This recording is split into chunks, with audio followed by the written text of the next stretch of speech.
Hello and welcome to our lesson 2.4 over biconditional statements and definitions. Today's objective will be to write and analyze biconditional statements. Previously we talked about writing conditional statements, so for a warm-up, would you please write a conditional statement for each of the following, and then for number 3, follow those instructions. Okay, hopefully you've completed that. Again, pause the video at any time if you need more time. But let's take a look at what the conditional statement from each of these sentences should be. The intersection of two lines is a point. We could have written a conditional statement like this. If two lines intersect, then they intersect at a point. An odd number is one more than a multiple of 2. Could be written, if a number is odd, then it is one more than a multiple of 2. For part 3, we need to write the converse of the conditional. If Pedro lives in Chicago, then he lives in Illinois, and find its truth value. Well, remember, converse is changing the order of your hypothesis and conclusion.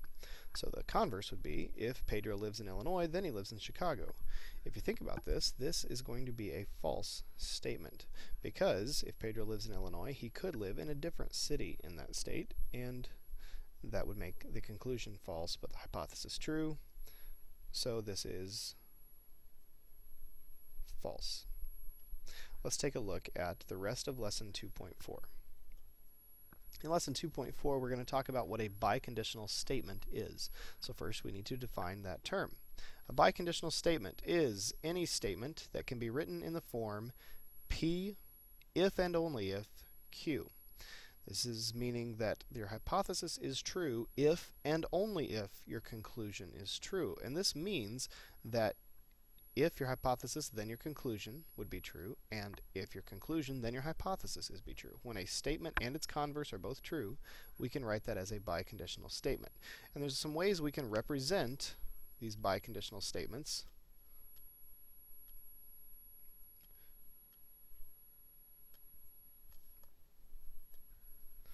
Sorry for the technical difficulty. What I was saying is there's a way we can represent biconditional statements with symbols.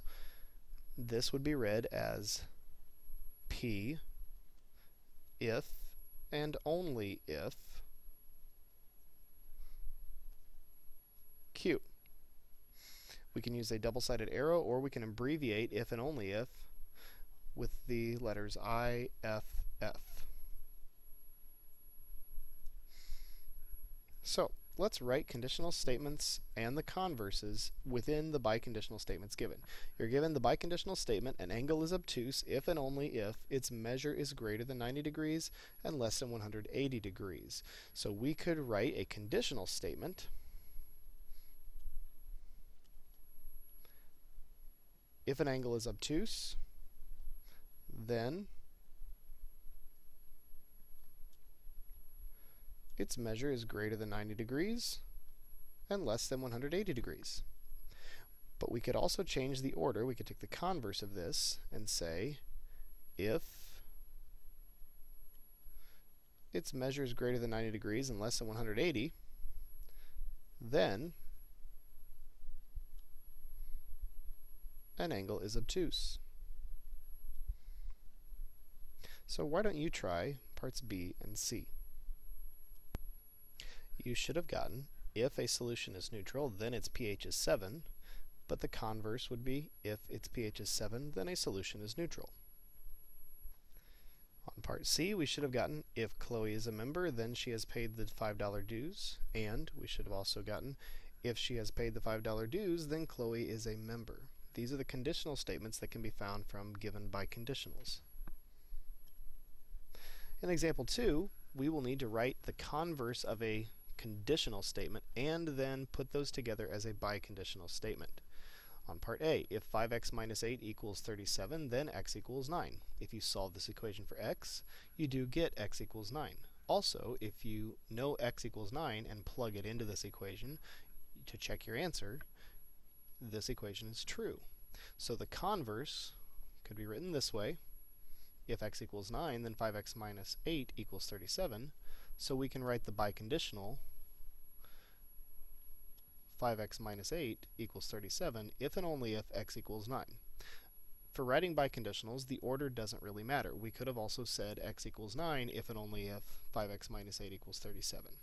Why don't you take a few moments and work on parts B, C, and D and come up with your answers. Remember, you can pause the video if you need more time for any of this. For part B, the converse is if two angles are congruent, then they have the same measure, just changing the order of the hypothesis and conclusion. So we can write a biconditional stating two angles have the same measure if and only if they are congruent. Once again, you could have said two angles are congruent if and only if they have the same measure. Next, you could have said, for the converse of the given statement in C, if it is Independence Day, then the date is July 4th. The biconditional then would be written, the date is July 4th if and only if it is Independence Day. And lastly, given if points lie on the same line, then they are collinear, we could have said the converse, if points are collinear, then they lie on the same line. We could have written the biconditional, points lie on the same line if and only if they are collinear. For a biconditional statement to be true, both the conditional statement and its converse must be true.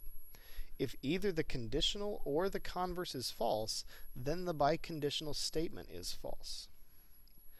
In this next example, to verify or to test the truth value of a biconditional, we will need to check the order in both directions to see if it is true.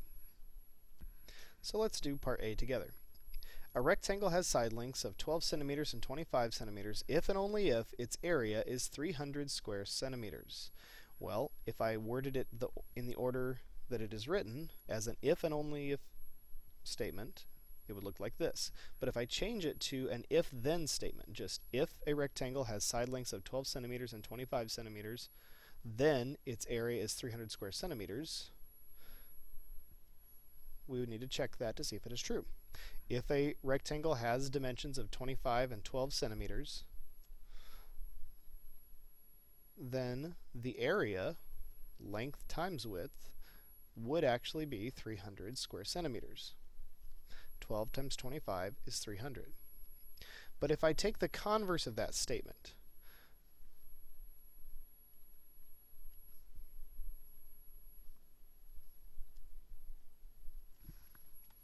and say that the area of if the area of a rectangle is 300 square centimeters, then the dimensions are 12 and 25, that is not necessarily true. I could have a rectangle like this, 10 centimeters by 30 centimeters. That area would still give me, or those dimensions would still give me this area.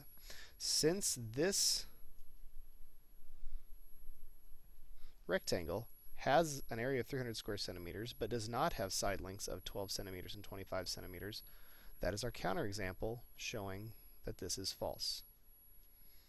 Again, this is your counterexample.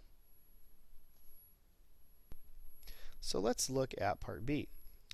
We are given the biconditional statement, a natural number n is odd if and only if n squared is odd. Well, let's talk about what this means. A natural number, if you'll remember what natural numbers are, those are the counting numbers, 1, 2, 3, 4, and so on and so forth.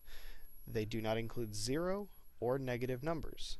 So to say that if we have a natural number and it is odd, 1, 3, 5, 7, and we square that, then we would get an odd result.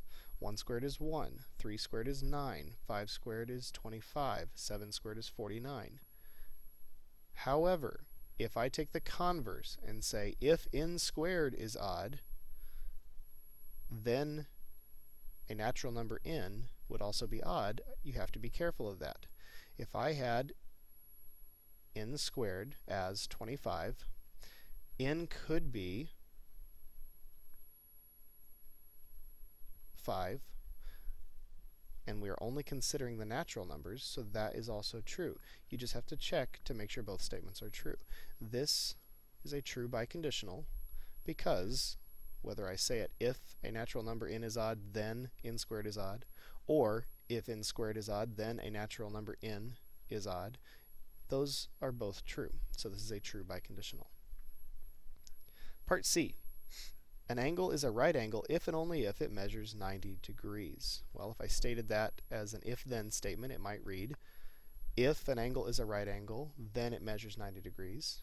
If I take the converse, if an angle measures 90 degrees, then it is a right angle. Those are both true, so this is a true statement. And lastly, if y equals negative 5, then y squared equals 25, if I word it that way.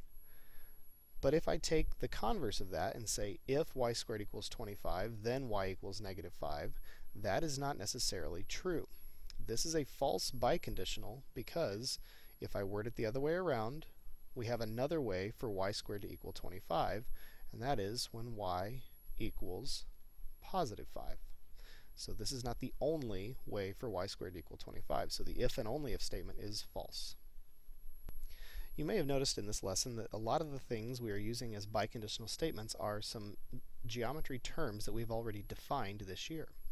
A definition is a statement that describes a mathematical object and can be written as a true biconditional. So all the definitions that we have written in our vocab books so far and in our note packets can be written as true biconditional statements.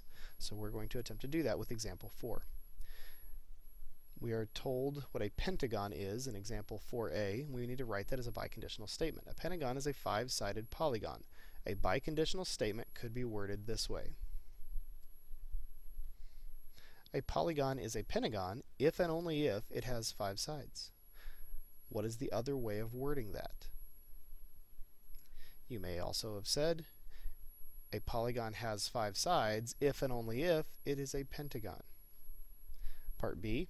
A right angle measures 90 degrees. We could define that with a biconditional. An angle is right if and only if it measures 90 degrees. You could also say an angle measures 90 degrees if and only if it is a right angle. So our definitions can always be written as true biconditionals. Well, hopefully you are able to understand what biconditional statements are a little bit better. As always, if you have more questions, please continue to ask them during class time.